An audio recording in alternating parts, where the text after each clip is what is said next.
The wind didn't whisper that night. It roared down from the Rockies like a debt collector with a grudge, slamming against the cabin walls till the timbers groaned. October had come mean and early, freezing the mud in the ruts of Harrow Creek Road and turning every breath into a ghost that hung in the dark. Inside, by the last red eye of a dying fire, a woman sat alone, broad-shouldered, solid as the mountains themselves. Her calloused hands held one sheet of paper so tight the edges bit into her skin. $430. December 15th, 7 weeks. She didn't weep. She didn't pray. She only stared into the coals like a woman reading her own sentence. Outside, the wind dropped sudden, dead quiet. Then came the sound, slow, deliberate hoofbeats crunching through the frost. 3 measured knocks on the door. Not begging, not demanding, just the knock of a man who already knew what he was coming for. The woman lifted her head. The firelight carved hard shadows across her face. In that frozen instant, the whole high country held its breath. Something was about to break, or be born, and whatever walked through that door next would decide which. The cold came early that October, not the kind that eases in slowly, that gives you a week of warning and lets you prepare. This cold rolled down from the Rockies like it had somewhere to be, like it had papers on the land below and was coming to collect. It arrived overnight, and by morning the puddles along the main road of Harrow Creek had gone hard, and the breath of horses hung in the air like small departing ghosts. Willa Fenn Briggs felt it before she opened her eyes. She felt it in the blanket that had been thin for 3 winters now and showed no signs of improving. She felt it in the gap under the cabin door where the wood had warped 2 summers ago and nobody had fixed it because fixing things required time, and time was the one resource this family had never managed to accumulate. She felt it in her own breath rising above her face in the gray pre-dawn dark like something trying to leave. She counted to 3. She always gave herself exactly 3 seconds in the morning before getting up. It was the only indulgence she allowed herself, and she had never once extended it to 4. Then she got up, because there was no other choice. There never was. Not since she was 16 and her mother went fast with a fever that a doctor might have caught sooner if they'd had money for a doctor. Not since her father came up from the mine that last time with dust in his lungs that the years had calcified into something permanent and slow. Not since the night she sat alone with a candle and a borrowed pencil and worked out the numbers, and the numbers said what they always said, not enough. She pulled on her work dress in the dark, laced her boots without looking at them, put her hair in its braid, the same braid every morning because there was no time for anything prettier, and went to start the fire. Her father's breathing came through the thin wall between the main room and his corner. That sound. She had learned to hear it the way some people learn to read weather, the texture of it, the depth, the spaces between. On good mornings it was rough but steady. On bad mornings it came in ragged pulls like something tearing slowly. This was a middling morning, rough but steady. She built the fire from last night's coals and put the water on and stood for a moment in the growing warmth looking at the tin box on the shelf beside her father's chair. The letter from the Denver bank was in that box. She didn't need to open it. She had it memorized down to the punctuation. $430. December 15th, 7 weeks from today. She knew that number the way she knew her own heartbeat. It was there when she woke, and there when she lay down, and there in the spaces between every other thought, a steady, patient, completely merciless fact. Harrow Creek, Colorado had given Willa Fenn Briggs a number of things over the course of her 24 years. The ability to stretch a dollar until it apologized. The habit of watching faces rather than listening to mouths because faces were harder to curate. A sensitivity finely tuned, almost involuntary, to the specific texture of obligated kindness, which was the kind she received most often. And the knowledge acquired gradually and then all at once that the world had a category for women like her and had placed her firmly in it and was not particularly interested in reclassification. She was not small. She had never been small. She was broad-shouldered and solid-built the way women are built when they've done hard physical work their entire lives, which she had. She was strong in a way that was obvious to anyone who watched her work and invisible to anyone who looked at her and saw only the size of her, which was most people. They saw the dress let out at the seams, the practical braid, the work boots and the capable hands and the weight of her, and they filed her away. In the category of women who would manage, who would survive, who were perhaps admirable in their way, but who were not in the particular vocabulary of Harrow Creek, Colorado in the year 1885, the kind of woman that things happened to. Willa had known this for a long time. She had stopped arguing with it internally or otherwise because argument cost energy she didn't have to spare. She noted it, moved past it, got on with things. She got on with things now, put the porridge on, counted what was left of the cornmeal, did the mental arithmetic of the week's provisions against the week's needs, the way she did every morning, and came to the same conclusion she always came to. It would be enough barely if she was careful. She was always careful. Careful was the only way she knew how to be. Tuesday morning. The trading post smelled the way it always smelled: old tobacco, older credit, and the particular staleness of a building where people came to exchange money they didn't have for things they couldn't quite do without. She needed cornmeal, salt, and lamp oil. She had coin enough for 2 of the 3 and made the calculation on the walk over. Cornmeal and lamp oil. Salt they could manage without for a few days. The other 2 they could not. The sack of cornmeal was heavier than expected.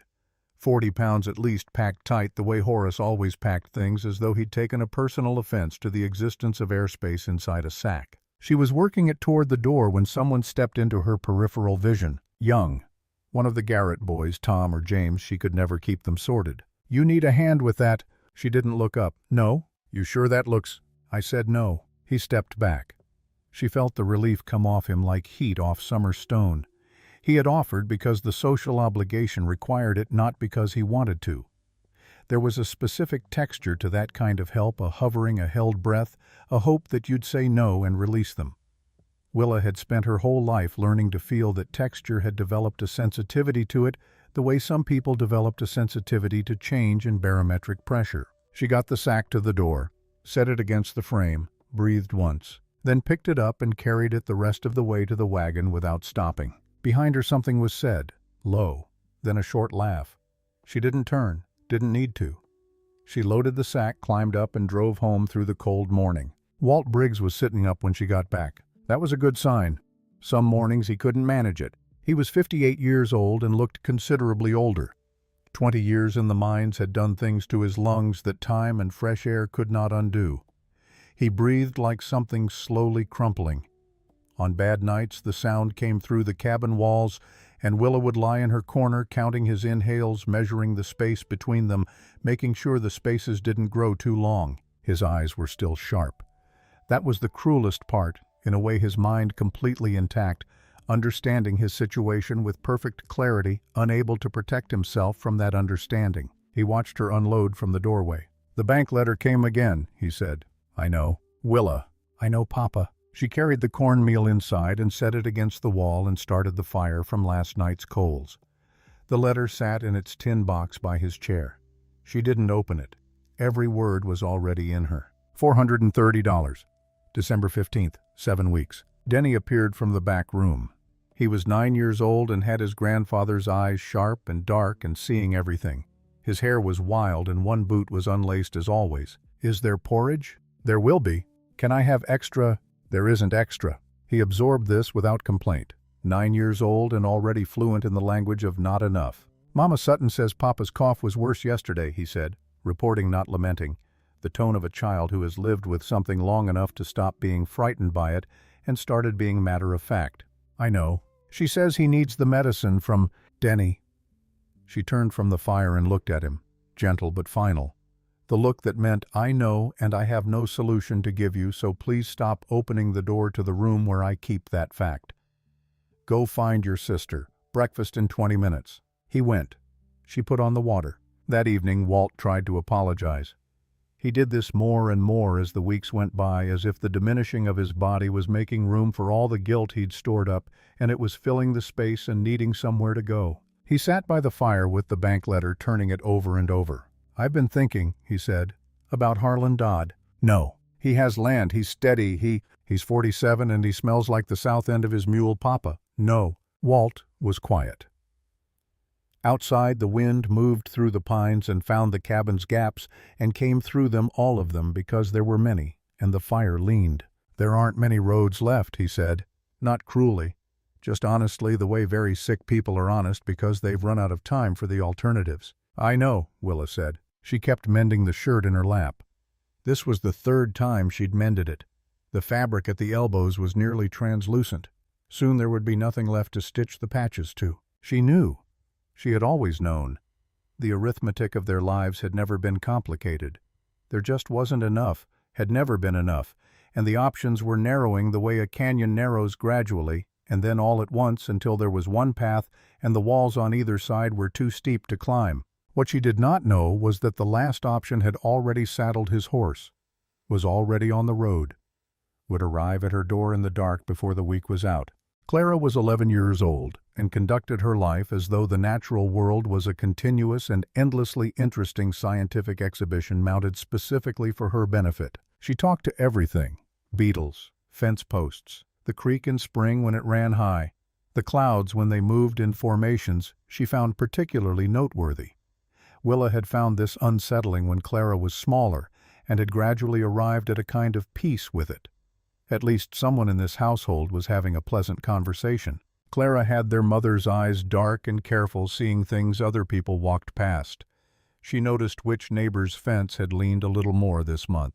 She noticed when the baker put less salt in the bread. She noticed and had mentioned once very quietly that Willa's shoulders had been riding higher this past week than they usually did, and had Willa been sleeping. Willa had said she was fine. Clara had looked at her for one long beat and had not disagreed, but had also clearly not entirely believed her. This was the thing about Clara. She was 11 years old, and she had the specific perceptiveness of someone who had learned early that what people said and what was true were sometimes different things. That morning, Willa found her crouched behind the cabin face 6 inches from a flat rock, watching a beetle make its deliberate way across the surface. "Breakfast," Willa said. "In a minute, Clara. She's doing something important." Clara didn't look up. "She has eggs. She's finding somewhere warm before the real cold comes." Willa stood there a moment, watched the beetle, small and certain, moving without hesitation across the rock toward wherever she'd decided she needed to be. No looking back, no second-guessing the direction, just moving. Must be like that, Willa thought, to be so clear on what you needed that the moving happened on its own. "Inside," she said. "It's cold." Clara came, but she looked back once at the beetle on her way up the cabin steps, the particular look of someone who is going to finish thinking about something later when there is time. Willa understood that look completely. She heard the horse just before 9 that night. Not the sound of someone passing through that had a particular quality, a continuous rhythm that faded. This was something slowing, stopping, deliberate, like a person who knew exactly where they were going and had been certain of it for some time. She set down the shirt she was mending. Walt reached for the rifle over the door. Old habit. The rifle was as old as Denny and worked technically, but was better understood as a statement of position than an actual threat. 3 knocks. Not timid, not demanding. Measured. The knock of someone who had a reason to be there and was prepared to explain it calmly. Willa got to the door first. She opened it. The man on the porch was tall, broad in the way of someone who'd done outdoor physical work for a long time. Not size for its own sake, but the accumulated result of use. He wore a leather coat that had seen hard years, canvas trousers and boots so caked in road mud she couldn't read them. A dark beard, thick and ungroomed. Eyes the pale gray of winter sky in the hour before snow falls. Not young, not old. Somewhere in his early to mid-30s, though the mountains had a way of aging faces that made precision unreliable. He took off his hat when she opened the door. Held it in both hands, the brim turning slowly. Not from nerves, she could tell the difference, but from a deliberate respect so habitual it had become reflex. "Miss Briggs," he said, not a question, he already knew. "Who's asking?" "Jasper Holt." A pause. He was choosing his words the way you'd choose a tool for function rather than appearance. "I have land up in the high range. I heard your family has had some difficulty." "Heard from who?" "Trading post, people talk." "They do," she agreed, "mostly about things that aren't their business." Something moved at the corner of his mouth. Not a smile exactly, more like the recognition that a point had been made correctly. "I don't usually listen," he said. "I listened this time." Walt appeared behind her rifle present, but not raised the correct posture, announcing itself without making demands. "What do you want?" Willa said. Direct. She had found that directness was the most efficient use of everyone's time. He looked at her. Not around her, not past her at Walt or at the interior of the cabin, at her, directly. Without flinching and without that flicker of recalibration, she had learned to expect that fractional adjustment people made when they looked at her and had to reorganize something internal before they could continue. This man didn't reorganize anything. He just looked. "I need a wife," he said.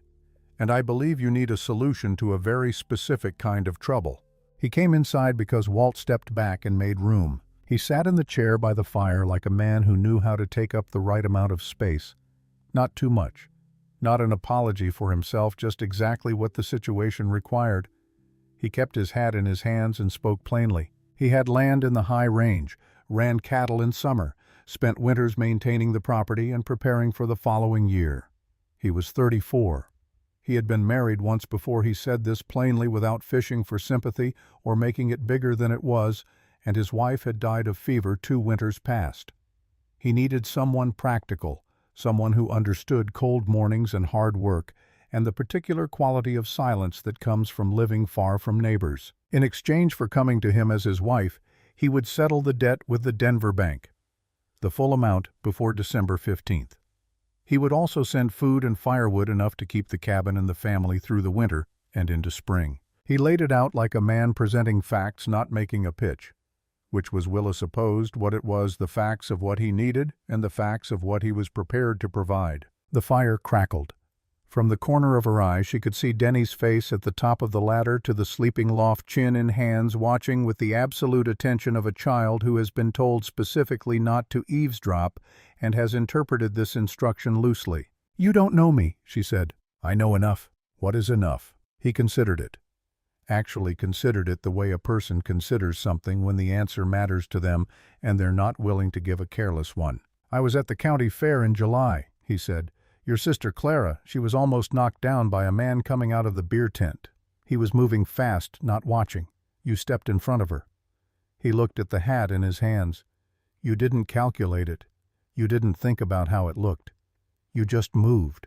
Willa said nothing. "He was considerably larger than you," Jasper said. "Most people are considerably larger than an 11-year-old girl," she said. "That's not what's remarkable." "No," he said quietly. "What was remarkable was that you didn't look frightened afterward. You looked irritated, like someone had jostled your elbow on a crowded street." She held his gaze for a moment. "So you know that I don't move out of the way," she said. "I know that you move toward what needs doing without stopping to calculate whether it's convenient." A pause. "That's what I need. Not someone who'll follow instructions, someone who'll stand." The fire settled with a soft collapse of wood. Walt's breathing was audible in the room's quiet, that familiar rough texture of it. "I'll think on it," she said. He nodded, stood, put on his hat. 2 days, he said. "I'll come back in 2 days. Take the time. Think clearly. Don't let fear make the decision yours or anyone else's." Then he walked out into the dark, got on his horse and was gone up the road before Willa had finished processing the last quarter hour of her life. Walt looked at her. "Well," he said. "Don't," she said. "I wasn't—" "You were about to say something hopeful. I can see it on your face. Give me 2 days, like the man said." She sat back down with her mending. Her hands didn't tremble. She'd made sure of that before she picked it up. She didn't sleep much. She lay in her corner listening to the wind at the roof and Walt's breathing through the wall and the occasional creak of settling logs, and she thought. She was good at thinking. It was what she did instead of hoping, instead of the softer things that cost more than she could afford. She ran the facts the way she ran a column of numbers, straight through, no sentiment. She knew almost nothing about this man. He had a horse and a worn coat and pale gray eyes that looked at her directly, and a story about the county fair that she couldn't decide was touching or deeply unsettling. He had watched her without introducing himself, had learned about her family, had made a plan. That was something to think about carefully. And yet, the letter in the tin box. December 15th, 7 weeks. $430 that didn't exist and couldn't be made to exist in time by any honest means available to her. Her father's breathing through the wall, that sound. Denny and Clara, who didn't understand the full shape of what was coming, who were still young enough to believe things worked out, who deserved to stay that young for as long as possible. She was not going to find $430 at Horace's trading post. She was not going to marry Harlan Dodd. She was not going to let the bank take the cabin and the claim and watch her family split apart in the middle of a Colorado winter. So, she lay in the dark and was honest with herself the way she'd learned to be completely without the comfort of exception. She was going to say yes. She'd known it before he finished talking. The question was whether she was saying yes because she was cornered or because something in her had decided. She thought about how he'd looked at her, not at her size, not at the dress or the cabin or the arithmetic of her situation, at her. Like she was the specific point of the thing he had actually come for. She thought about Clara's beetle on the rock, moving without deliberation toward warmth. Not brave exactly, just clear on what she needed. Toward dawn, she made a decision that felt less like a choice and more like arriving at the only honest conclusion the evidence supported. And underneath the fear and the practicality and the hard arithmetic of it, something small and stubborn said, "He looked at you. He looked straight at you. Pay attention to that." She paid attention to it, and she decided. He came back in 2 days, exactly as promised. The wagon was already loaded when she opened the door.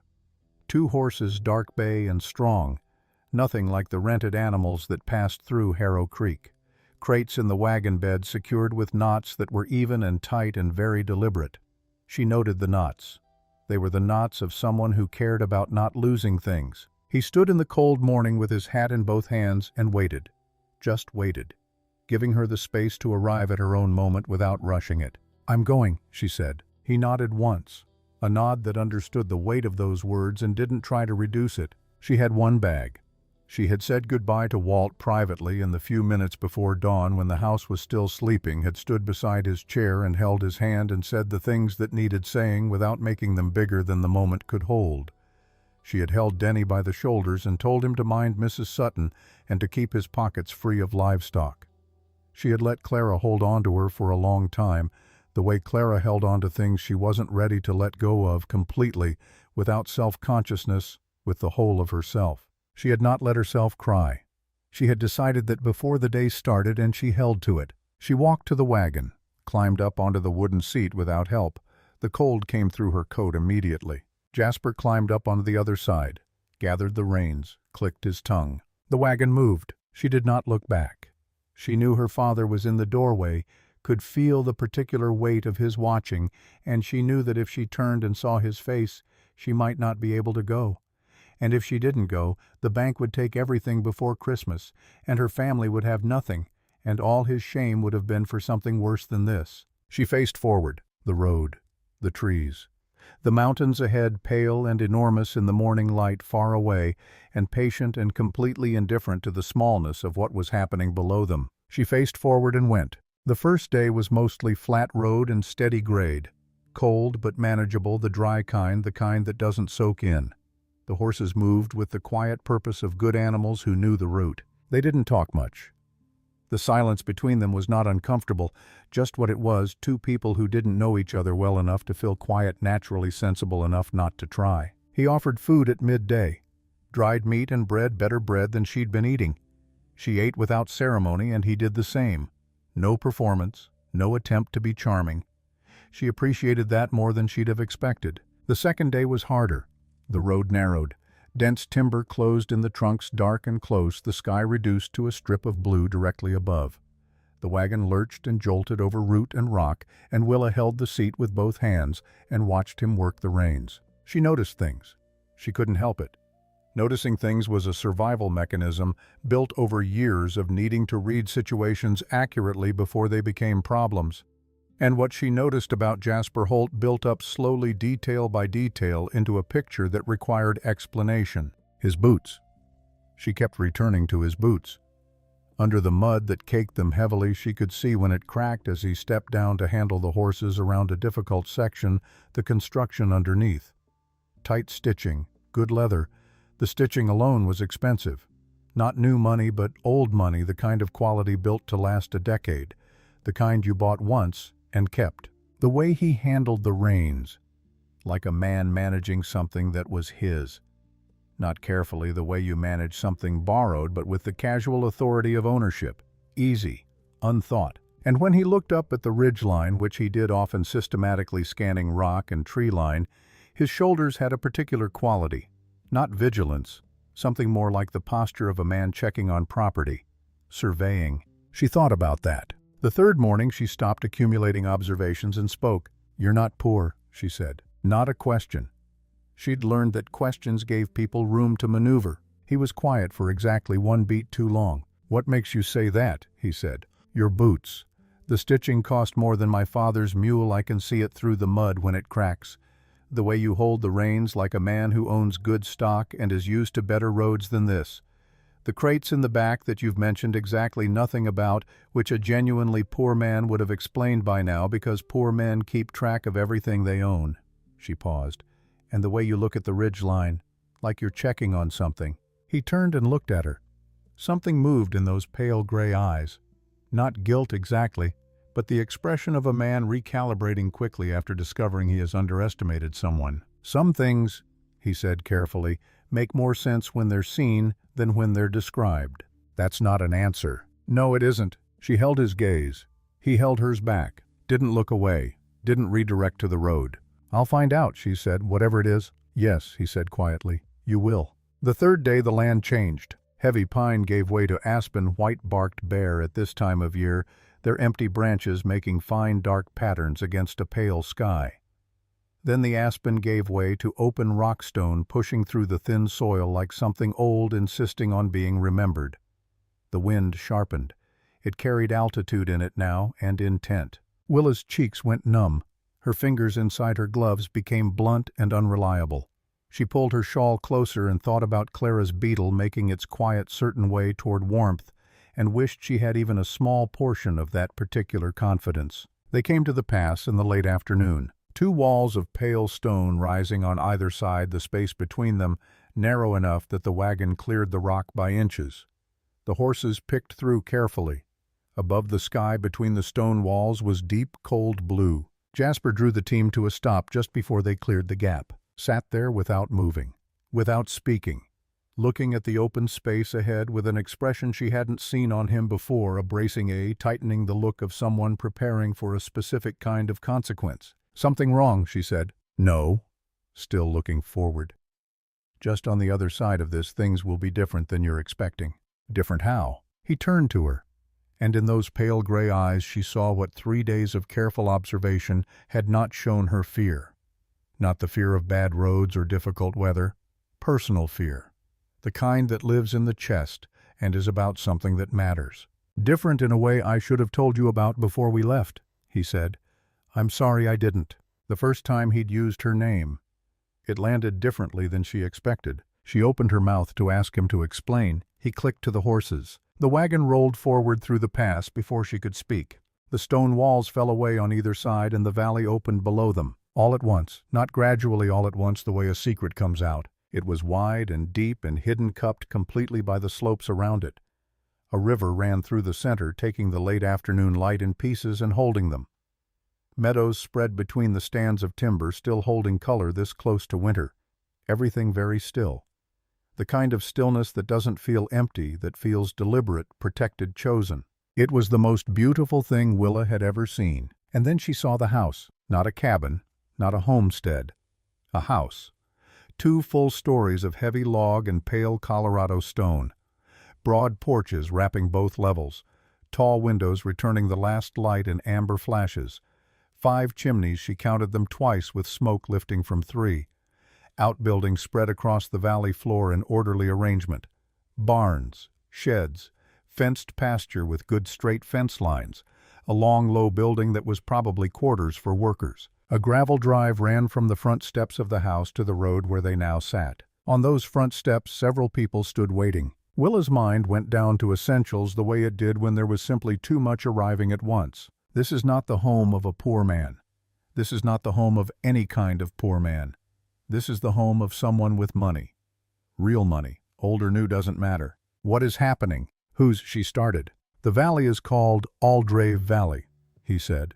His voice was perfectly level, practiced level. She heard it now, the quality of something that had been rehearsed. "The house is Aldrave House." She waited. "My real name," he said, "is Jasper Aldrave. This is my home, and I meant what I said. It's yours now, too." The horses moved down the drive on their own, knowing the way. The house grew larger. The people on the steps came into focus, a man in good work clothes, a woman in an apron, two others behind them. Willa sat on the wagon seat and felt something move through her chest that was not joy and not fear and not relief. Rage, quiet and cold and very precisely located. The kind that doesn't make noise because it doesn't need to. The kind that knows exactly what it is and what it's about and has no interest in performance. He had not technically lied. He'd said he had land, he did. He'd said he had work, he did. He'd said he needed a practical woman, he did. Every individual statement was true. And none of it had been honest. There is a difference. Willa Fenn Briggs had been alive long enough and overlooked enough to know exactly what that difference felt like from the receiving end. She gripped the side of the wagon, breathed once through her nose slow. The wagon stopped in front of the house. The man in good work clothes came forward. "Mr. Aldrave?" A nod. "Everything's ready inside." And Jasper Aldrave, because that was his name, his real name, and she was going to have to learn to hear it changed.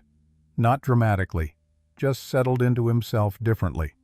Shoulders down, chin up, the worn coat exactly the same, but the man inside it reorganized in a way that changed everything about how it sat. He no longer looked like a man asking for a place in the world. He looked like the man who owned one. Aldrave House smelled like cedar and bread from an oven, and the particular clean warmth of a place where things were regularly maintained by people who were paid to maintain them. The front hall was paneled in dark wood the color of old honey.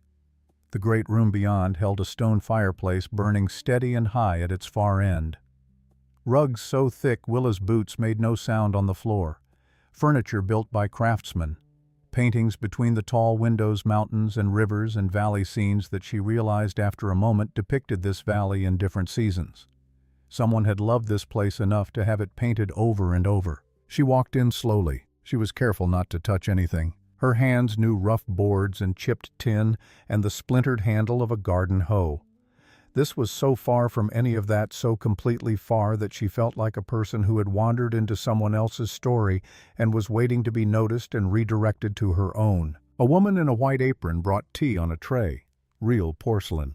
Thin and white with small painted flowers at the rim. Willa wrapped both hands around the cup and held it. Didn't drink yet. Was honestly afraid of it. Afraid of the fragility of it, afraid of being the thing that broke something she could never afford to replace, which was, she caught herself absurd. He could replace the entire set without thinking about it. He could probably replace the room. She drank the tea. When the woman left the room, went quiet except for the fire. Jasper stood across from her. She had not seen him in a room like this. He looked right in it the way you look right in a place you've lived your whole life. Unhurried. At home in his own skin. And he looked afraid. That surprised her more than any of the rest. Not afraid of roads or cold or her pointed questions. Personal afraid. The kind that lives behind the eyes when something that matters might be lost.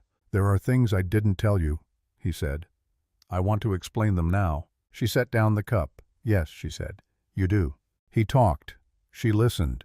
She was very good at listening.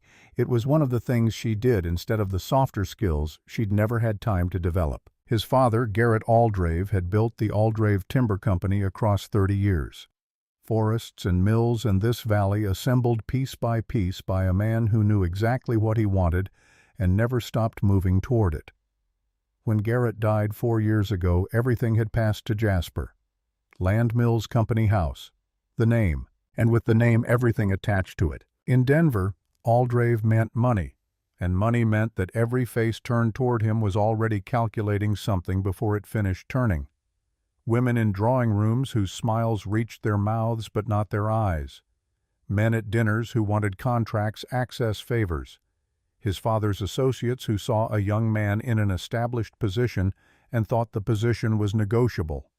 His father's sister Cecilia, now Cecilia Hargrove, who had been involved in the company's early years through her husband's investment and had never quite let go of that involvement even after her husband died. He had grown tired, he said, of feeling like a property, like something that belonged to whoever could make the most compelling argument for ownership. So he had gone into the high country in rough clothes and a borrowed name, looking for someone real, someone who would see what was actually there underneath the money and the name and what those things promised. And he had found her. In July, at the county fair. He had watched her step in front of Clara without hesitation, without thinking about how it looked. And he had decided. He had not introduced himself, had found out who she was, had learned about her family and their situation, had made his plan. He stopped talking. Outside, the valley was going blue in the early dark. "You watched me," she said. "Yes," without telling me. "Yes." "You learned about my family, about the debt. You came to my door knowing I had almost no choices left, and you made an offer designed specifically to fit around what I had and what I needed." He didn't answer. He didn't need to. They both knew it was yes. "I don't care that you have money," she said. Her voice was steady. She had decided sometime between the pass and now that this was not a moment for noise. "That is not what I'm angry about." "I know," he said. "I'm angry because you took away my ability to choose honestly.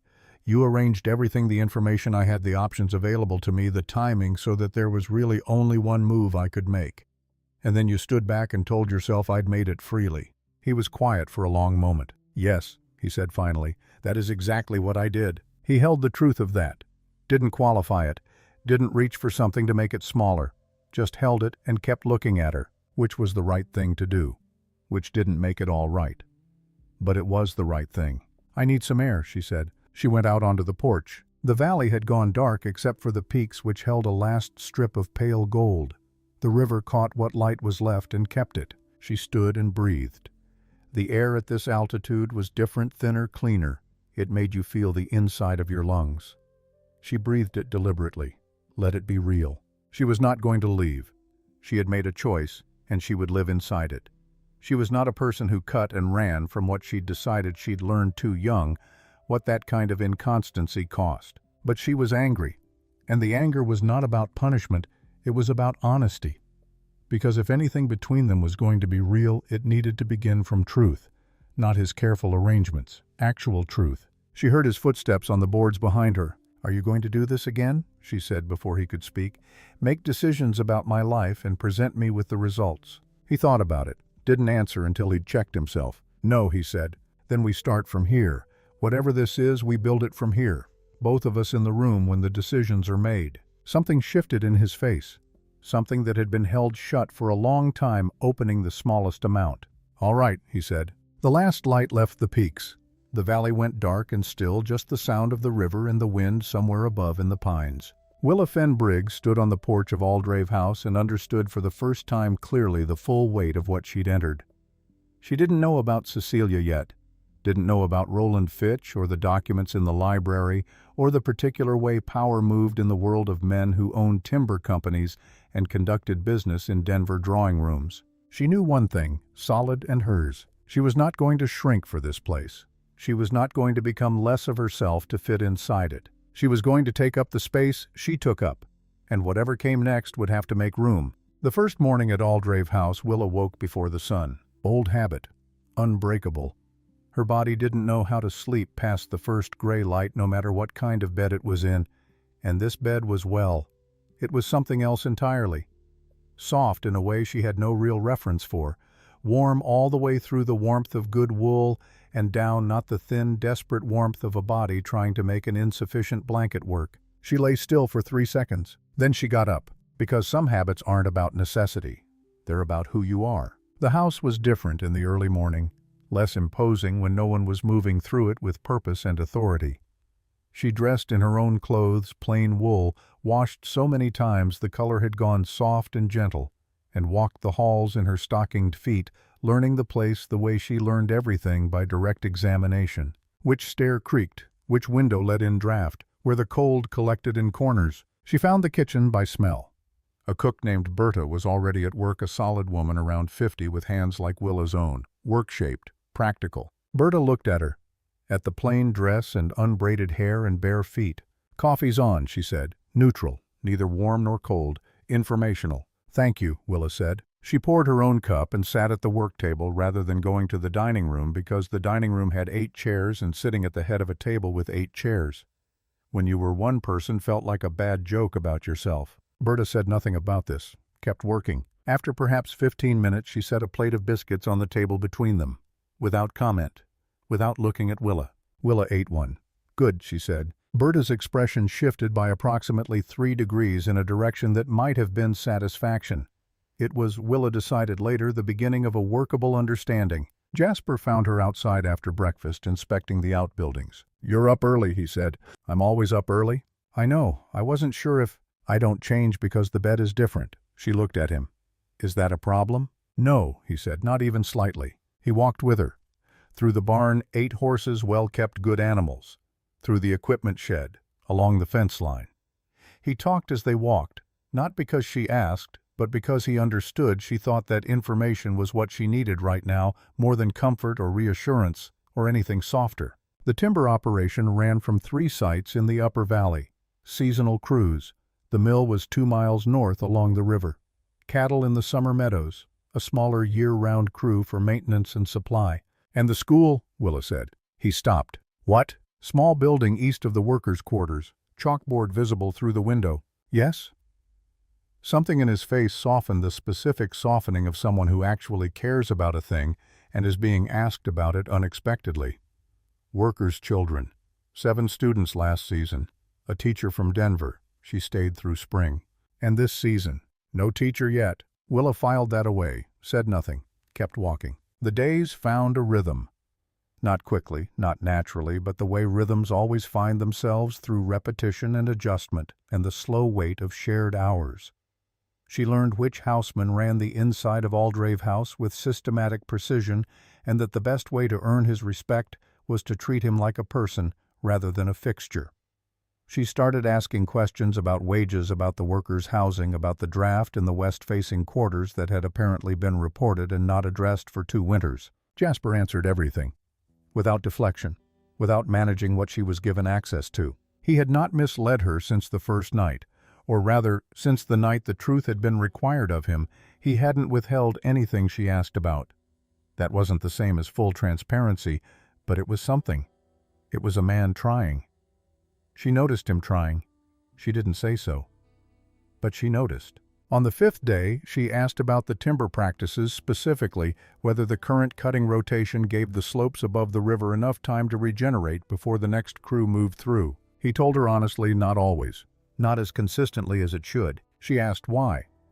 He said the contracts with Denver suppliers ran on 2-year cycles, and pressure to produce volume inside those windows sometimes pushed the foreman to cut faster than the land could bear. "What happens to the slopes?" she said. "The hillside above the eastern creek has been slow to recover. Spring floods have been worse the last 2 years. The road below it washed out in April." "Whose road?" "Everyone's, but mostly the workers' families use it to get supplies." She looked at him for a long moment. "The people producing the timber," she said, "are losing their road because of how the timber is being produced." He was quiet. "Yes," he said. She filed that away. It was all connected. The cutting rights Roland wanted, the clause in the will, the board votes, the workers' washed-out road.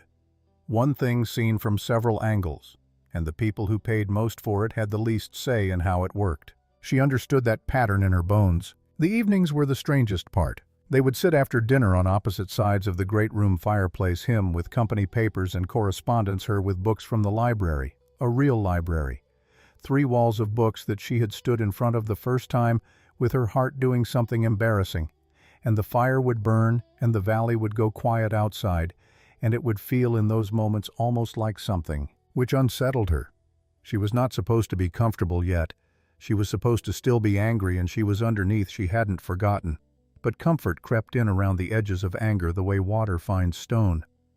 Patient. Not asking permission. She would watch him across the fire sometimes when he was focused on his papers and not watching back. And think, who is this person actually? Underneath the money and the careful management and those pale gray eyes that always looked straight at her. The money was real. The house was real. The weight of what he'd inherited, not just land and mills, but an entire structure of obligations and competing interests, was real too. He hadn't built it. He'd been handed it and was trying to run it honorably in a world that kept offering him easier, more profitable alternatives. She understood that. In a different register, from a very different position, she understood exactly what it was to be handed a situation you hadn't made and have to figure out how to live inside it without losing yourself in the process. She was beginning to think she recognized the shape of his difficulty, even if the scale of it was beyond anything she had reference points for. She was still finding out. She found the papers on the 8th day. She was in the library looking for a surveyor's account of the Upper Rockies she'd noticed on her first walk through. had been thinking about it since, had finally made time. She found it, and beside it, stacked flat on the shelf, rather than standing upright, a folder that had slipped from its place and lay half open. She would have put it back without reading it, except the top sheet had her name on it. Willa Fenn Briggs Aldrave, in official printed type. She stood very still for a moment. Then she picked up the folder. She had learned to read legal documents out of necessity starting at 16 when the first bank notices came, and her father's hands shook too badly to hold the papers steady. She had taught herself the specific grammar of threat and obligation, the language of men with power over other people's lives expressed through official ink. She read fast. The folder contained a full copy of Garrett Aldrave's will, and beside it a series of legal letters from a Denver firm, formal, deliberate, addressed to a Cecilia Hargrove, Jasper's aunt. She read the letters twice, once for facts, once for what the facts meant. Then she stood in the library for a long moment with the folder in her hands and understood something that changed the shape of everything she thought she was navigating. This was not just about her. It had never been just about her, or even just about Jasper. The will contained a clause, a protection mechanism for the board of directors, with Cecilia Hargrove holding 2 decisive votes through inherited proxies to challenge the leadership of any Aldrave heir who demonstrated what the document called impaired judgment in matters affecting company stability. A marriage to a woman with no family name, no financial standing, no social credentials in the circles where Aldrave Timber conducted business. That was their argument. That was what they were building. She put the folder back exactly as she'd found it, straightened the shelf, walked out of the library, and went to find Jasper. He was in the equipment yard. He looked up when he saw her face and said something brief to the foreman beside him, and the foreman stepped away. "Tell me about Cecilia," she said. He was quiet for exactly 2 seconds. "What do you know?" he said. "I found the will and the letters from the Denver firm." He looked at the mountains above the valley, then back at her. "How long have you known they were planning this?" she said. "Since before I came to Harrow Creek." The cold felt colder. "Before," she said. "Yes." "So when you came to my door, when you made your offer, you already knew your aunt was building a legal case. You knew that marrying someone marrying me was going to be the ammunition they used." "Yes. And you didn't tell me." "No, I didn't," she breathed. Once, through her nose, slow. "Why?" "Because I didn't want it to be part of your decision. I didn't want you coming with me or refusing to because of my legal situation. You wanted to control the information again," she said, "so I'd make the choice you needed." The words landed between them. He didn't argue. He couldn't. It was true. "Yes," he said quietly, the quietest she'd heard him. "I am getting very tired," she said, "of being managed." "I know. I am not a piece on your board, Jasper. I know that. Do you? Because this is the second time you've made significant decisions about my life and handed me the outcome instead of the process. There cannot be a third time. Do you understand me?" He met her eyes without flinching. "There won't be," he said. She believed him. Not because he was charming about it, he wasn't. Because he held what she'd said without trying to redistribute the weight of it. He just held it. And that, for now, was the only thing she knew how to trust. "Tell me everything," she said. "All of it. From the beginning." "All right. Now." "Yes," he said. "Now." They walked the valley while he talked 2 miles out and 2 miles back, mountains above them, river alongside. He told her everything. Cecilia Hargrove had been part of Aldrave Timber since the early years when her husband Arthur's investment had helped fund Garrett's first mill. Arthur had died 9 years ago. The investment and its board influence had remained with Cecilia. She held 2 proxy votes, not officially, but everyone understood whose votes they were. Roland Fitch was newer, 3 years, a Denver investor with Eastern connections and very good manners, and an interest in Colorado timber that went considerably beyond what he disclosed in board discussions. He wanted cutting rights to the Upper Valley, serious rights, the kind that would strip 30 miles of forest in 2 years and make significant money doing it. Jasper had refused him twice. The impaired judgment clause in the will had been standard language when the document was drafted, a protection against reckless heirs.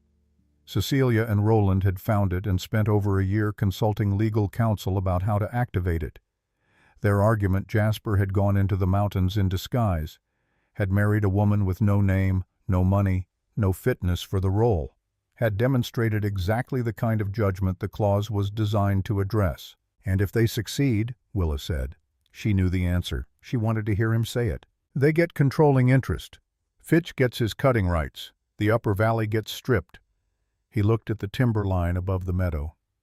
My father spent 30 years building something worth building. I won't let them take it apart in two. She walked beside him in silence. You need me to be unimpeachable, she said. I need you to be yourself, he said. Those aren't the same thing. They're going to look like the same thing to them, probably. He stopped, turned to face her. But I want to be clear. If you decide this is too much, if what you've walked into isn't what you agreed to, I'll still keep every promise I made. Your father's debt, your family's stability, all of it, whatever you choose. She studied him. You'd let me walk away, she said. I'd let you choose. There's a difference. He paused. I'd prefer that you'd been told all of this before you made your first choice. I can't fix that. I can only make sure this choice is made with everything in the open. She looked at the peaks, the timber, the long, dark line of the high country. You know what's hardest about this, she said. What? I'm still deciding whether I'm angry at you. She looked back at him. And it would be considerably easier to stay angry if you kept doing the wrong thing. Something moved across his face, almost a smile. I'll try to be more consistently objectionable, he said. You do that? She said, and turned back toward the house. 3 days after that conversation, the carriage arrived. She heard it before she saw it, the smooth quality of expensive wheels on gravel, a sound she was beginning to distinguish from the rougher sound of working wagons. She was on the front porch and stayed there. Black carriage, 4 dark bay horses matched and well kept, 2 men on the bench. It came up the drive with a quiet authority that she recognized immediately as performance. Everything about it was designed to communicate something before anyone opened their mouth. Cecilia Hargrove stepped out first, 57 years old, tall, a traveling cloak the deep blue of a river in winter, hair pinned with absolute precision, not a strand loose. She moved with the economy of a woman who had spent decades making sure her presence was felt before she spoke. Behind her, Roland Fitch, 56, silver at his temples, a very good coat. Clean boots, she checked. She couldn't help it. She checked everyone's boots now and was beginning to find this habit faintly amusing that had never seen a rough road. Behind Roland, a younger man with a leather case. Lawyer. She could spot them by the way they held things. Cecilia's eyes found Willa on the porch. The look that followed was thorough. The plain wool dress, the work boots, the auburn hair, the weight of her, all of it, in the time it takes to draw one breath. You must be Willa, Cecilia said. Her voice was lovely, low and warm and precisely controlled like a temperature that had been maintained exactly for a very long time. I am, Willa said. What a surprise, she smiled. Jasper said very little in his letter. I had to hear about the marriage from others. A small pause, surgical in its precision. Not how I hoped to learn my nephew had married. People talk, Willa said. Cecilia's smile held its position exactly. They certainly do, she agreed. Inside the great room filled with a different quality of air. These were people accustomed to large rooms. They moved through Aldrave House without being impressed by it, which told Willa something they'd been in houses at least this good, which meant they were measuring this one against a standard, which meant they were already calculating. She positioned herself by the window back to the light. Old instinct. She wanted to see their faces. Roland moved through the room with his hands clasped behind him, looking at the paintings and the bookshelves with the attention of a man conducting a valuation. Because that's exactly what he was doing. Cecilia sat in the chair with the best sight lines, not the largest, the one positioned to see everything, and accepted tea without acknowledging the person who brought it, which told Willa everything she needed to know. People who don't see the people who serve them don't see a great many things. They filter out whatever doesn't serve a purpose. The company is in an interesting position, Roland began. His voice was smooth in the way of something that had been practiced rather than grown.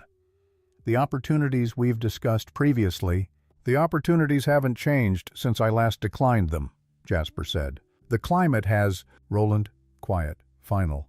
We're not in a board meeting. Roland smiled. The smile of someone who knows how to wait. Cecilia set her teacup on the saucer with precision. Center. Exactly. I'll be direct, she said. Since we're family. She turned to Willa, not aggressively but completely making Willa the center of the room without warning. My dear, do you understand the position you've been placed in? I understand my position fine, Willa said. The company has obligations.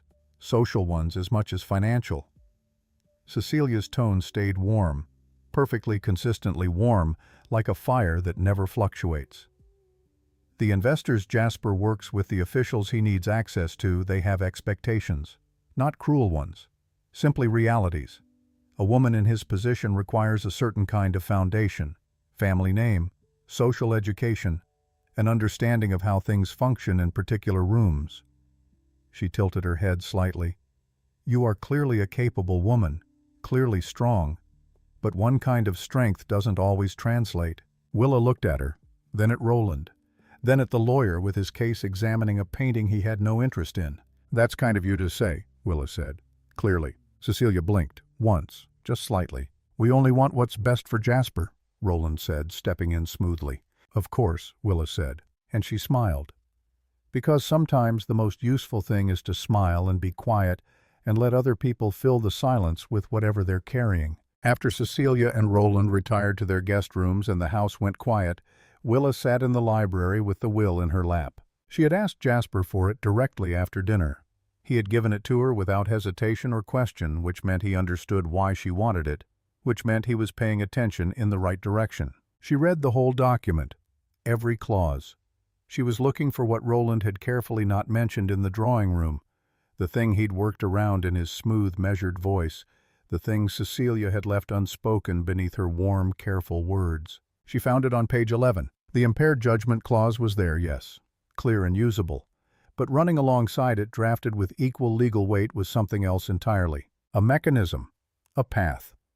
A marriage could be protected from challenge under the will's own terms if the spouse demonstrated meaningful contribution to the public life of the Colorado Territory, recognized by a civic official, of standing in a way that could be shown to strengthen rather than undermine the company's relationship with the communities where it operated. Willa read it 3 times, then sat with it. The Denver governor's reception was in 12 days. She knew because Roland had mentioned it in the casual way people mention things they want you to think are casual.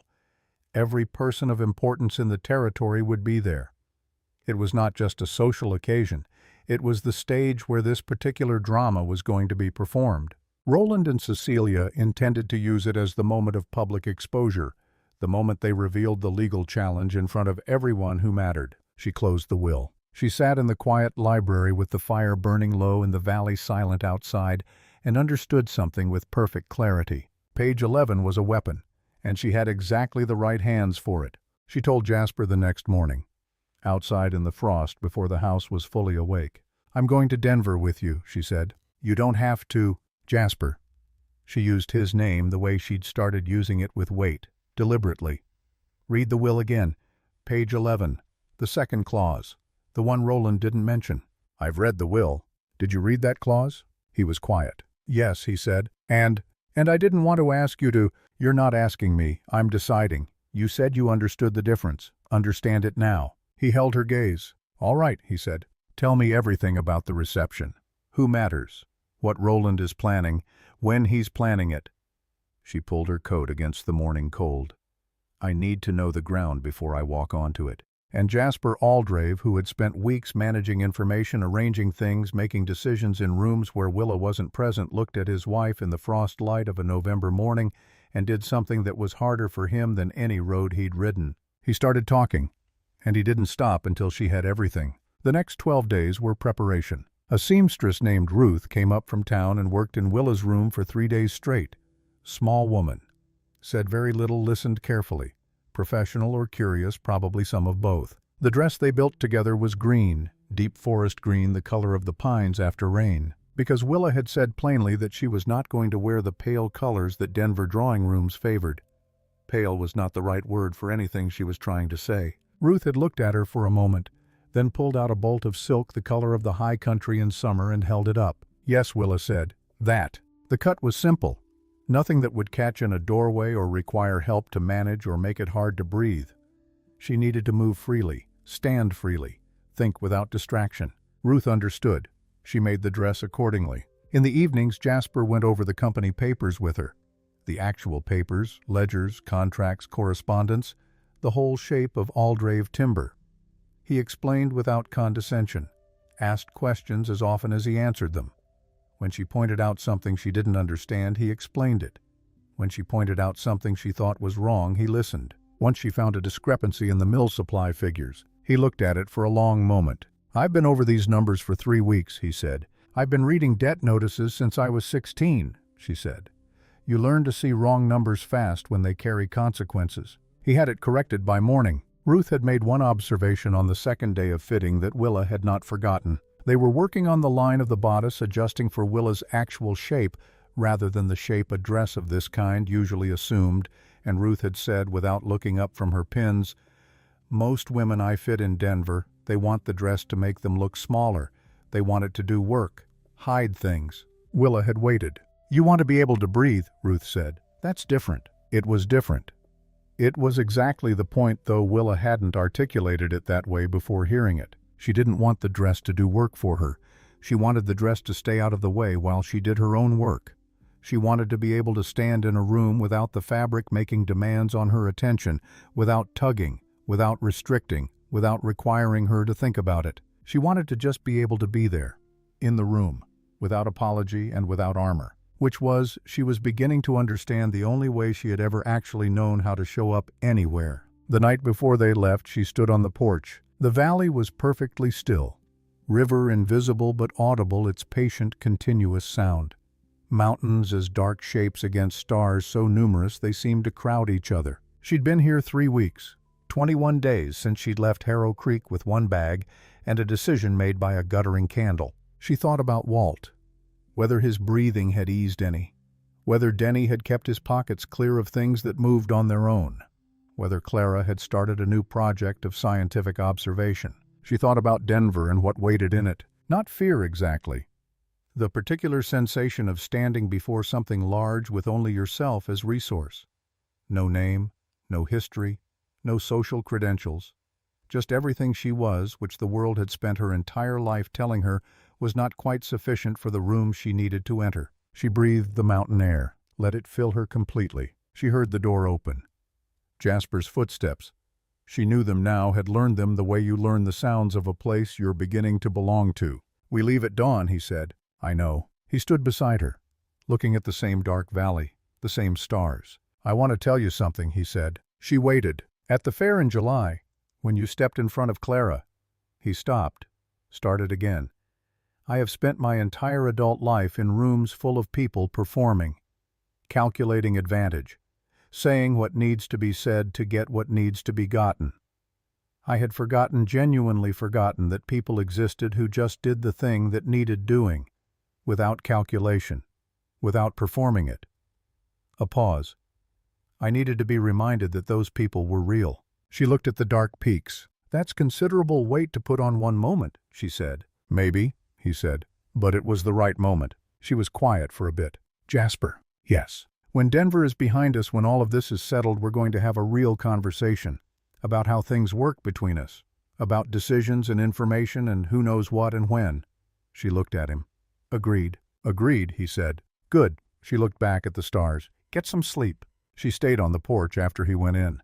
The cold was serious, the kind that had no patience for sentiment, the kind you stand in anyway because some things are worth the temperature. She thought about what she was worth. She was beginning for the first time clearly to have an answer to that. Denver hit her like a fist, not violently, not cruelly, just suddenly, the way a fist lands before you finish deciding whether to brace for it. The noise first. After 3 weeks where the loudest sound was the river and the occasional dispute between Jays, Denver was an assault. Wagons on cobblestone, horses on cobblestone, men calling across streets, women calling from doorways. A train whistle somewhere behind the buildings, long and low and perfectly indifferent to every human concern in its vicinity. Then the smell. Coal smoke, horse, perfume from an open shop door, roasting meat. The particular muddy smell of a city recently rained on and not yet dried. Then the scale. Brick buildings 4 and 5 stories pressing close to the street. Telegraph lines crossing above everything like dark stitching holding the sky in place. People moving in all directions with the purposeful focus of people who had somewhere to be and were already running slightly late. Willa sat in the carriage and watched it come at her through the window and thought, "All right. This is what it is." She breathed. Once, "All right." The hotel was the Larimer Grand, a name that wanted you to know something before you walked through the door. She walked through it anyway. Lobby warm. Gas lights burning even in the afternoon. Women in silk. Men in dark suits talking in low, important tones. Piano from somewhere unhurried and accomplished music being used as furniture. She felt the room's measurement of her immediately. She always could. 24 years of being measured had given her an almost physical sensitivity to it. And this room was measuring everything that entered against a standard it took very seriously. This room was considerably grander than the rooms that had measured her before. Jasper took her hand. She hadn't expected that. He was not generally a demonstrative man operated in a register of restraint she'd come to understand as the habit of a person who'd learned not to perform emotion for audiences. But he took her hand. In the lobby of the Larimer Grand, in front of everyone who was measuring. "You've managed blizzards coming off the high range," he said quietly. "You've dealt with men with cold eyes and harder intentions. You have never once let any of it move you from where you were standing." He looked at her. "These people have never heard a wolf cry across open snow. They've never stood between a storm and the people they loved. You have nothing to learn from them about courage." She looked at him. He meant it. He was not performing reassurance, was telling her a true thing because it was true and she needed to hear it, and he had decided that telling her was the right thing to do. "You're getting better at that," she said. "At what?" "Saying the right thing at the right time." Something in his face, almost a smile. "I've had a good teacher," he said. She let go of his hand and walked toward the desk. Their rooms were on the 3rd floor. Large windows, a working fireplace, and a full-length mirror in a dark wood frame. She stood in front of it. The woman in the green dress looked back at her. Broad shoulders, solid, the weight of her present and undeniable and not making any apology for itself. Auburn hair pinned properly with Ruth's careful help that morning. The green of the dress against the auburn of her hair was actually right. Ruth had known what she was doing with that color. She was not beautiful in the way that Denver in 1885 understood beautiful. She knew that and had known it for a long time and had made her peace with it mostly in the way you make peace with things you cannot change, and that cost you something every time you think about them. She was something else, something that didn't have a clean word in that vocabulary yet. She thought about what Cecilia had said, one kind of strength doesn't always translate. She thought about every room she'd ever walked into and felt the measuring happen, the trading post in Harrow Creek, the church at Harvest, the county fair in July, when a man had almost knocked Clara down, and Willa had stepped in front of her sister without thinking, and hadn't thought until later that a room full of people had seen her do it. Hadn't thought about how she looked doing it, had just done it. That was apparently something worth noticing. She looked at herself for exactly as long as it took to make a decision. Not the decision about whether to go into the ballroom she was going in regardless. The smaller decision. The one about how, not as a smaller version of herself, not as someone performing adequacy, not as an apology for taking up space in a room that hadn't left any for her, as herself, completely, without reduction. That was the only version she had available, and she was going to use it. She turned from the mirror and went to review Jasper's notes on the reception. The governor's reception was in the ballroom of the Larimer Grand, which had transformed by 7 in the evening into something that wanted very much to be impressive and largely succeeded. High ceilings, chandeliers throwing light everywhere, long tables with white cloths and more food on them than Harrow Creek saw in a month.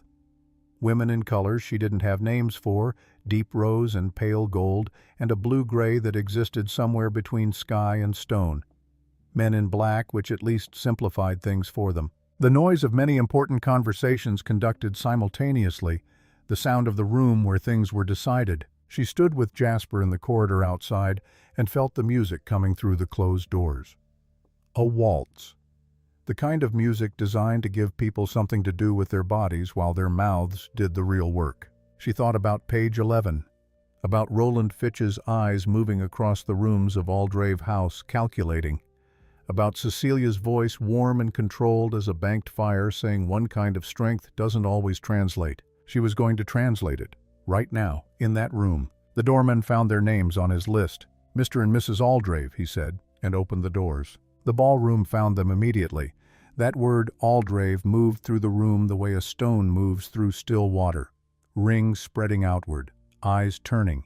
The recalibration of a room that has received a piece of information it will spend the next several hours processing. They looked at Jasper first, then at her. She felt every look. The assessment, the calibration, the filing away.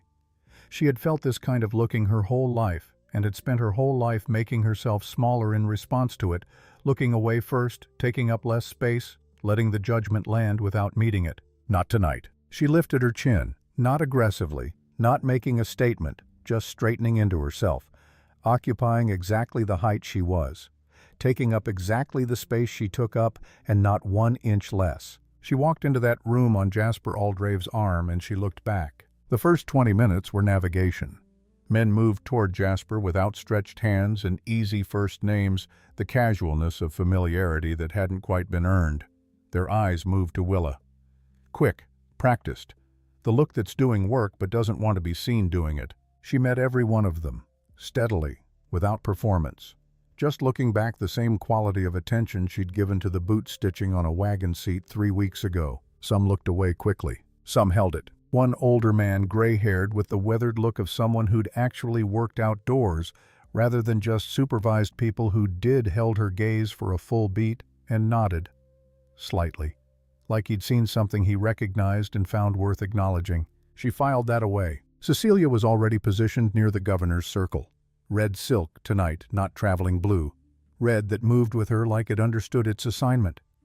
Roland Fitch was already there too, speaking with the lawyer from Aldrave House. The leather case was in different hands, but it was the same case. The stage was set. They'd arrived early. Of course. You don't spring a trap you've been building for months without getting there first. Cecilia greeted Jasper with warmth that was genuine in its craft, the most dangerous kind of warmth. She held his hands, said how wonderful, said she was so glad. Then she turned to Willa. "My dear," she said, "same temperature, same control. You look striking. That color is quite bold." "Thank you," Willa said. "I find bold is generally more useful than careful." Something behind Cecilia's smile shifted. Just slightly. Just enough. Willa moved through the room. Not toward anyone specific yet. Making stops, speaking to people. A mill owner from Colorado Springs, she talked with him about water rights and how flooding on the eastern slopes was changing the economics of the lower mills. A doctor's wife named Margaret Sharp, funny furious about the absence of medical care in the mountain settlements, who had been thinking about this problem for years with no one to think about it alongside her. These were not performed conversations. They were conversations about things she actually knew, had actually lived with. She was just talking about real things to real people, and people responded to real things, even in silk, even in expensive boots.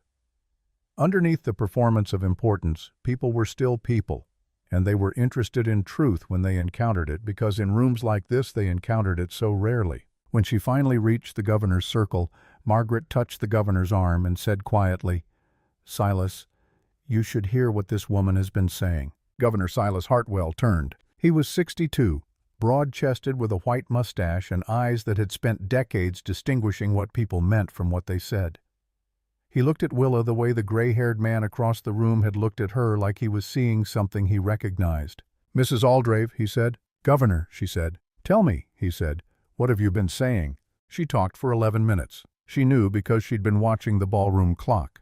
She'd given herself 10 and went slightly over and didn't apologize for the extra minute because it was necessary. She talked about the mountain settlements, what they needed versus what they had. She talked about timber practices, not abstractly but specifically what happens to a creek when the trees above it come down too fast, what happens to the road that creek crosses when the spring floods change course, what happens to the family whose cabin is on that road when the slide comes. She talked about Aldrave House, about the school that existed and needed a teacher, about the winter medical situation, about wages and housing and the ways a timber company could operate profitably while sustaining that was the word she chose deliberately, the communities and the land it depended on. Not a speech, not a performance. The way she talked to Jasper in the evenings over the ledgers, directly, specifically, without decoration. The circle around her had grown. She hadn't noted when exactly. A judge, 2 legislators, the woman who ran a school in Denver and had been thinking about the mountain settlements for years with no practical path toward action. Governor Hartwell had not moved, had not checked the clock or looked for someone more important. He was listening. She finished. A moment of quiet. The music played on somewhere behind her. "Mrs. Aldrave," the governor said.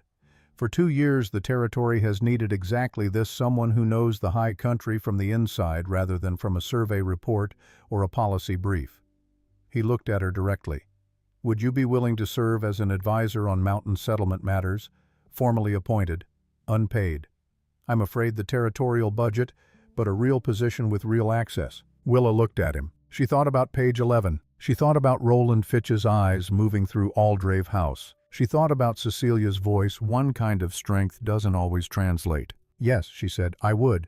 A secretary stepped forward. She hadn't noticed him on the edge of the circle with a letter already drafted. Territorial seal at the top.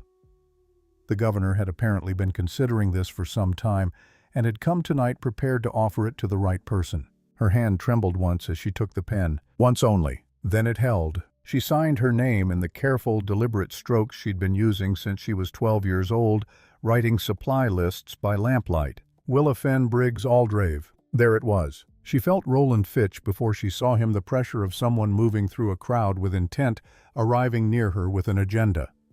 She turned as he stepped into the circle. The lawyer was at his shoulder. The leather case was open. He'd timed it. Waited until she was in the largest visible group. Maximum audience. Forgive the interruption, Roland said. He didn't look like he wanted forgiveness. He looked like a man who had waited a long time for this moment and had arrived at it with satisfaction. Governor, Mr. Aldrave? He nodded to both, looked at Willa, did not nod. There is a matter that must be raised tonight, in the presence of witnesses, given the legal... Mr. Fitch, Governor Hartwell's voice was perfectly calm, the calm of a man who has been interrupted by ambitious people many times and has made his peace with it. You have the floor. The lawyer opened the case. Papers came out. The will of Garrett Aldrave contains provisions regarding Aldrave Timber's leadership, provisions we believe have been materially triggered by recent decisions. He paused on that word, just long enough. Retained counsel has concluded that the criteria for the judgment clause have been met. We are formally... May I see that? Willa said. Roland stopped. He looked at her. The look of a man who has been proceeding with something and been asked to pause by someone he had not accounted for in the proceeding. The document, Willa said. The legal summary. May I see it? Mrs. Aldrave, this is a board matter. I'm the subject of it, she said. Not loud, not aggressive, just clear. I'd like to see the document that concerns me. A beat. The governor looked at Roland. Roland looked at the governor. He handed her the papers. She read fast. Found the judgment clause on page 3. Already knew it by heart. And found what Roland's careful summary, had she confirmed this with her own eyes, omitted entirely. Page 11. Missing completely from the summary presented to the governor and the room. She handed the document back to Roland. There's a clause missing, she said. The summary covers the relevant provisions. It covers the provisions that support your argument, she said.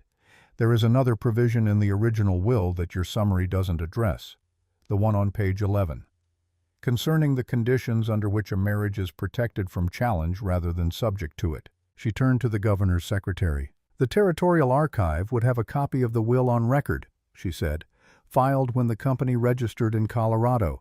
The secretary looked at the governor. The governor nodded. We would, yes. The clause on page 11, Willa said, turning to address the full circle of people now watching with total attention, states that a marriage is affirmed and protected from legal challenge when the spouse demonstrates meaningful public contribution to the Colorado territory recognized by a civic official of standing. She looked at Roland Fitch. The governor has just appointed me as territorial advisor on mountain settlements and high country land management in the presence of this room. Silence. The waltz continued somewhere behind them, going around and around in complete ignorance of what had just shifted. Roland's lawyer turned to page 11 of his own copy.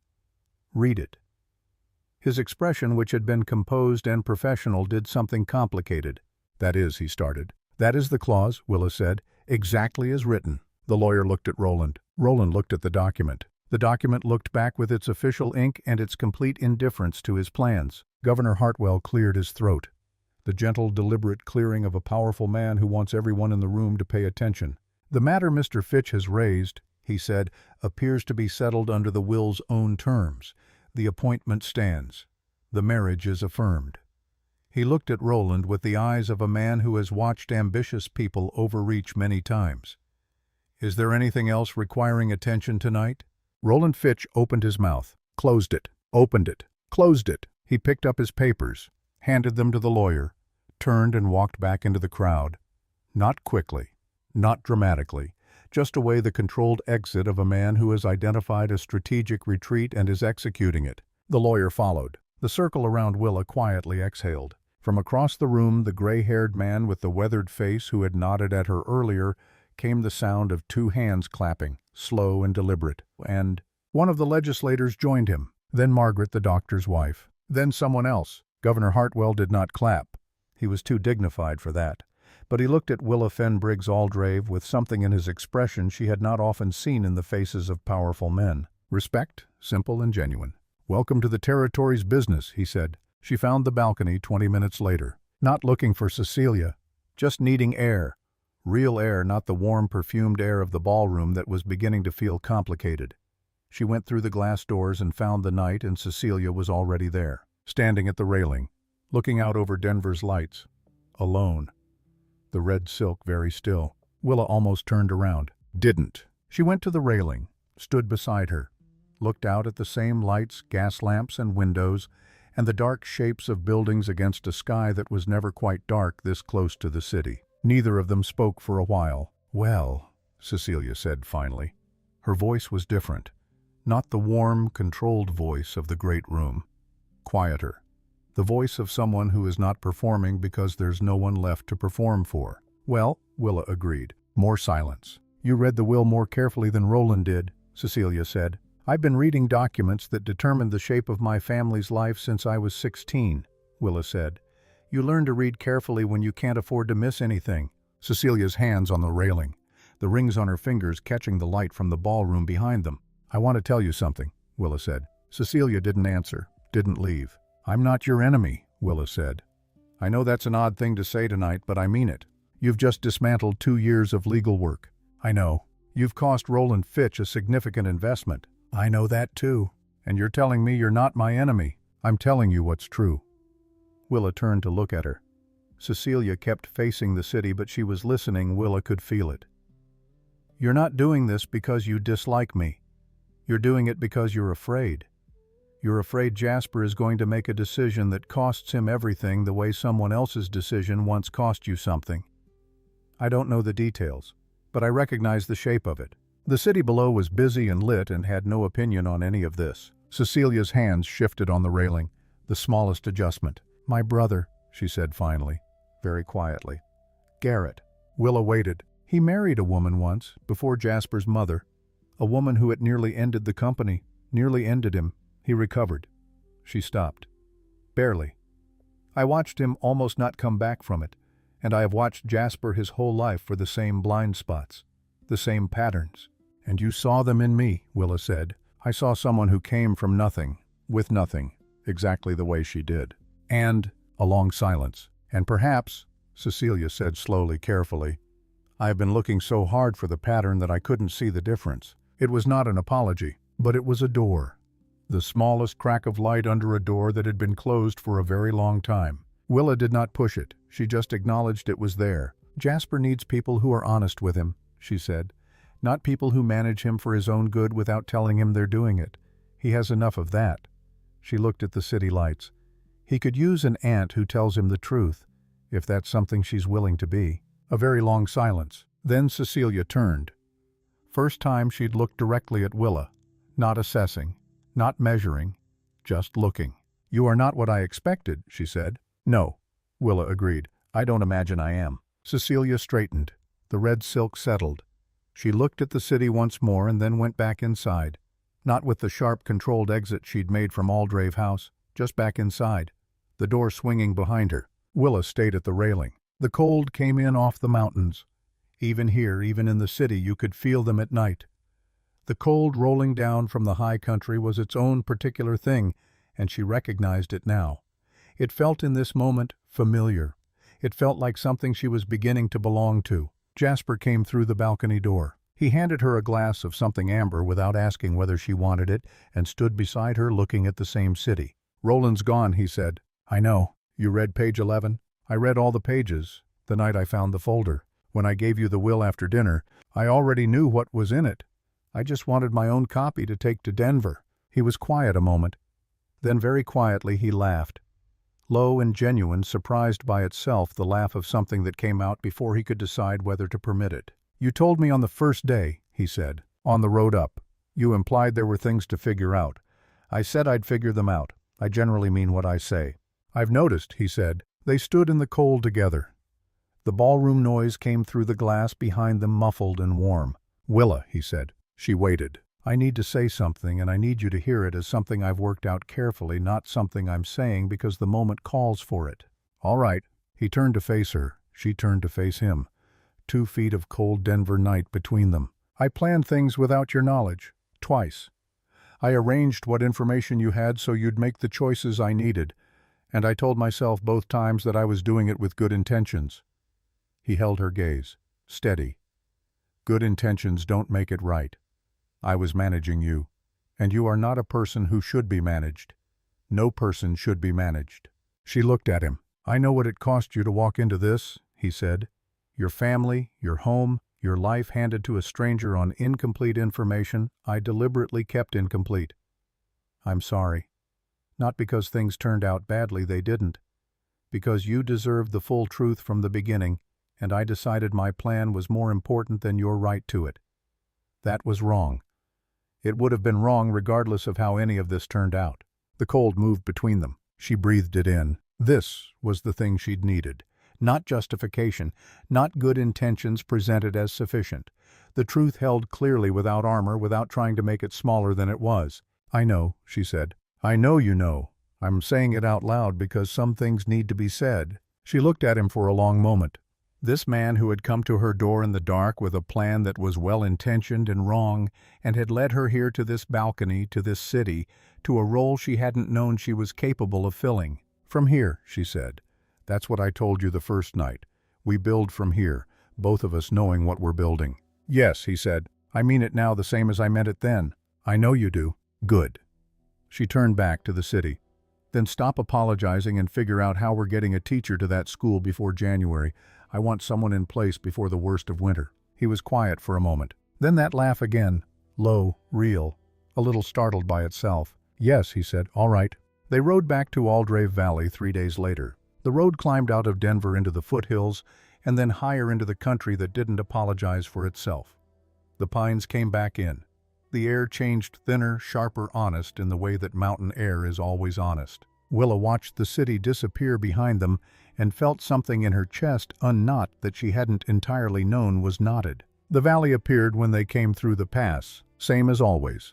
Wide and hidden and green even in late November, the river bright down the middle, the mountains holding everything in their patient, cold arms. Aldrave House in the center of it, smoke from 3 chimneys, windows catching the afternoon. She looked at it, hers now. Not the way a prize is yours or a bargain's conclusion, the way a place is yours when it has learned not to expect you to be smaller than you are. Home, Jasper said quietly. Home, she agreed. The weeks after Denver moved differently. Something had settled, not softly, not the settling of no more tension, but the way a foundation settles when it's done shifting. A heaviness that becomes ground. The workers' cabins were repaired before the first hard freeze.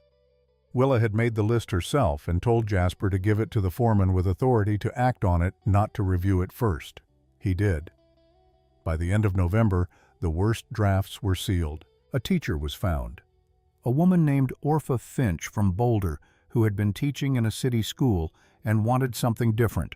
She arrived in December with 2 trunks of books and immediate, unaffected interest in the 7 students waiting for her. The school had 8 by the end of her first week. Then 11. Willa started a correspondence with the governor's office.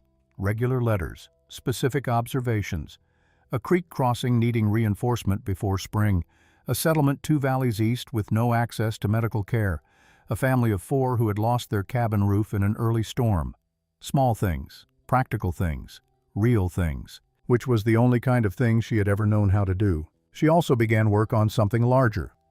A proposal drafted in the evenings by the fire added to and revised over 2 weeks on timber management practices for the high country. Not theoretical, grounded in what she had seen at Aldrave House and what she had heard from the mill workers and what she had understood about the relationship between the eastern creek slopes and the washed-out road and the families who used it. The proposal argued for a rotation system, for leaving stands intact on the steepest slopes above water sources, for replanting as a company obligation rather than an afterthought, for involving the workers who lived on the land in decisions about how it was cut. She showed it to Jasper on a Tuesday evening. He read it twice, set it down, picked it up and read the middle section again.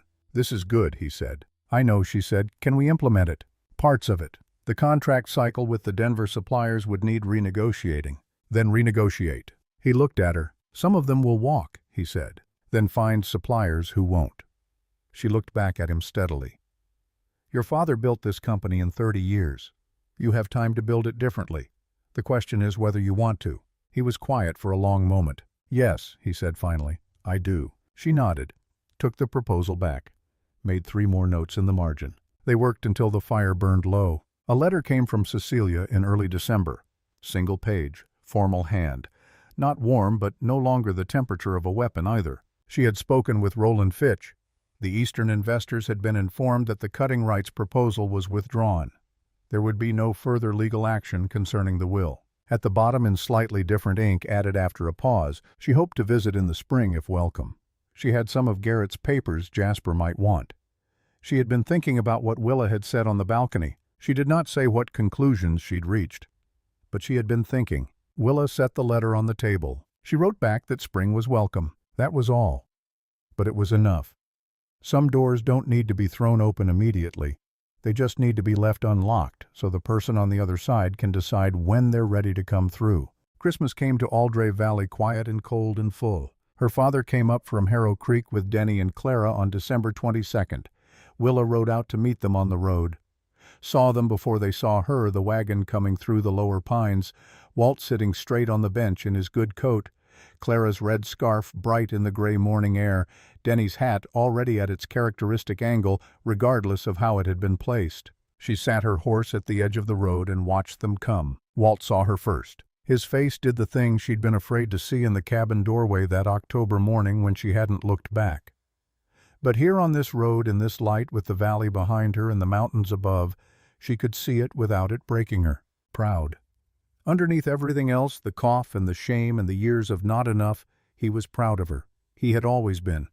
He just hadn't always had a way to show it that didn't cost her something to receive. Now it cost her nothing. She rode toward them. Clara launched herself off the still-moving wagon in the way of 11-year-olds who have not yet learned to wait for things to fully stop. And Willa caught her and held her and breathed in the cold and the wool and the particular smell of her sister.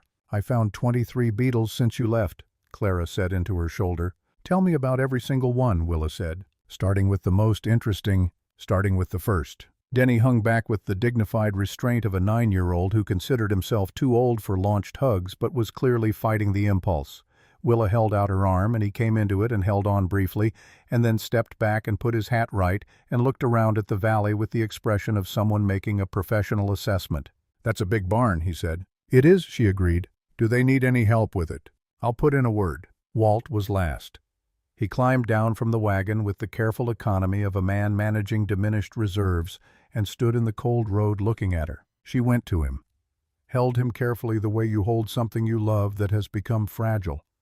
His arms around her were thinner than she remembered, but still her father's arms. "You look well," he said. "I am well," she said. He stepped back, looked at her properly. At her face, at the way she was standing, at whatever it was in a person's bearing that tells you something important about what has happened to them since you last saw them. "You did all right," he said, quietly, "just the two of them." "I did," she said. That afternoon Walt stood at the edge of Aldrave Valley and looked at it for a long time. Didn't say much, the cough had taken some of his wind, but stood with his hands in his pockets and his eyes still sharp, and looked at the river and the meadows and the house and the mountains above everything. "Well," he said finally, very quietly. "Well," she agreed. He put his arm around her.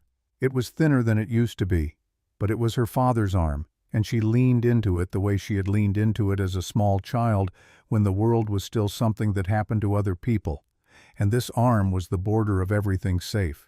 They stood together and looked at the valley. It was enough. It was, in fact, more than enough.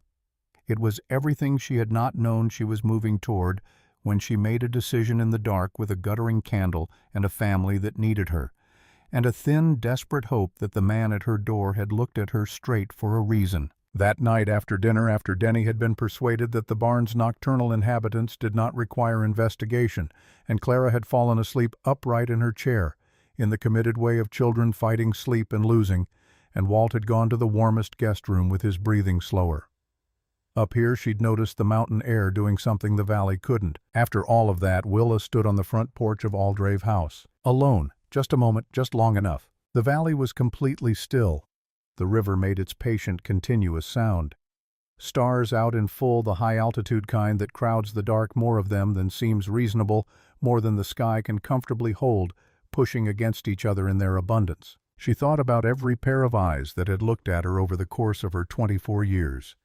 The trading post in Harrow Creek, the county fair, the Denver ballroom, Roland Fitch's carefully averted gaze, Cecilia's measuring one, the gray-haired man who had nodded from across the room. She thought about what all those eyes had seen when they decided they already knew the answer. A miner's daughter, overweight, unmarriageable, insufficient for rooms she needed to be in.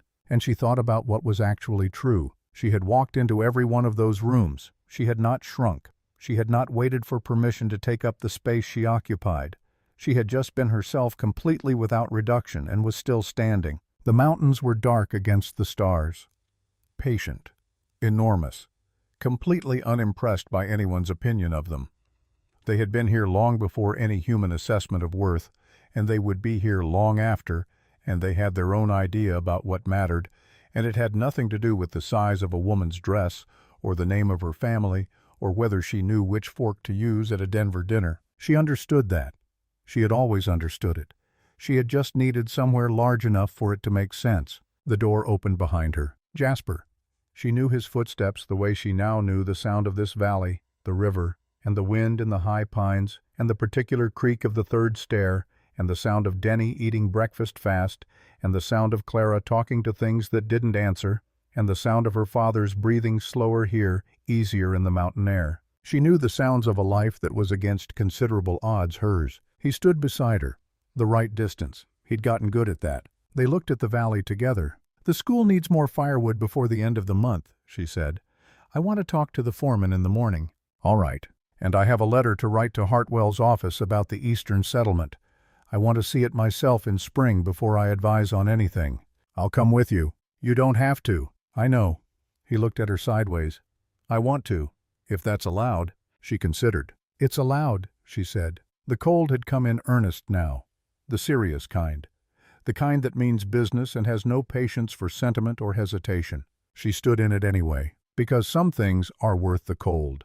Some things you breathe in and keep the clean, sharp truth of a high-altitude night, the particular weight of a life that is genuinely, actually yours. The love that doesn't find you because you performed the right things, or came from the right family, or fit the right idea of what a woman should look like. The love that finds you because you stepped in front of your sister without flinching, because you didn't look away first, because you got up every morning when the only reason to get up was that there was no other choice, and you did it enough times that it stopped being survival and started being character, and character turned out to be the only thing that mattered in any room you'd ever needed to be in. Willa Fenn Briggs Aldrave, 24 years old, from Harrow Creek, Colorado, standing on the porch of her own house, in her own valley, under her own stars, taking up exactly the space she took up. And it was enough. It was everything.